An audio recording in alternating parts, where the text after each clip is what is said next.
आदि पराशक्ति माँ दुर्गा। दुर्गा माँ का वाहन शेर क्यों है? दुर्गा माँ की अगर हम कोई भी तस्वीर या मूर्ति देखें तो हमें उनके साथ उनका वाहन शेर दिखाई देता है। पर क्या आपने कभी यह जानने की कोशिश की कि दुर्गा माँ का वाहन शेर क्यों है? एक पौराणिक कथा के अनुसार जब मां पार्वती ने भगवान शिव को पाने के लिए कठोर तपस्या की थी, तब हजारों वर्षों तक चली इस कठोर तपस्या के कारणवश मां पार्वती ने देवों के देव महादेव को पा लिया था। पर तप के प्रभाव से उनका रंग सांवला हो गया। विनोद करते हुए एक दिन भोलेनाथ ने पार्वती मां को काली कह दिया। माता पार्वती को यह बात इतनी बुरी लग गई कि उन्होंने कैलाश को त्याग दिया और वन का गमन किया। वन में जाकर माता ने घोर तपस्या की।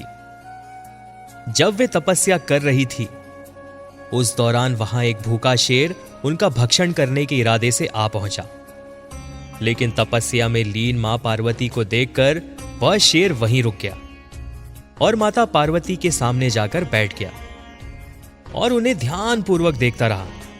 यह एक चमत्कार ही था।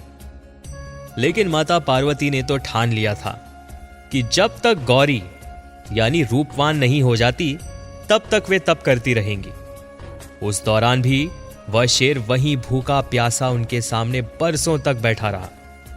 अंत में भोलेनाथ शिव शंकर वहां प्रकट हुए और पार्वती मां को गौरी होने का वरदान दिया और वहां से अंतर्ध्यान हो गए। इस प्रसंग के बाद पार्वती मां गंगा स्नान करने गई और तब उनके अंदर से एक और देवी प्रकट हुई और माता पार्वती गौरी बन गई और तब से वो गौरी नाम से जानी गई। और दूसरी देवी जिनका स्वरूप श्याम था, वो कौशिकी नाम से जानी गई। स्नान संपन्न करने के बाद जब माता पार्वती यानी गौरी मां वापस लौट रही थी, तब उनकी दृष्टि शेर पर पड़ी जो उनकी ओर ध्यानपूर्वक देखे जा रहा था। एक मांसाहारी पशु होने के बावजूद भी उस शेर ने माता पर हमला नहीं किया था। यह बात माता पार्वती को आश्चर्यजनक लगी। पार्वती मां को अपनी दिव्य शक्ति से यह भास हुआ कि वह शेर तो तपस्या के दौरान भी वहीं उनके साथ बैठा था।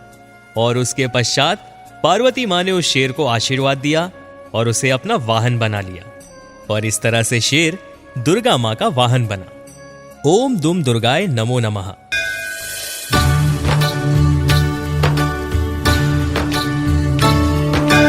आदि पराशक्ति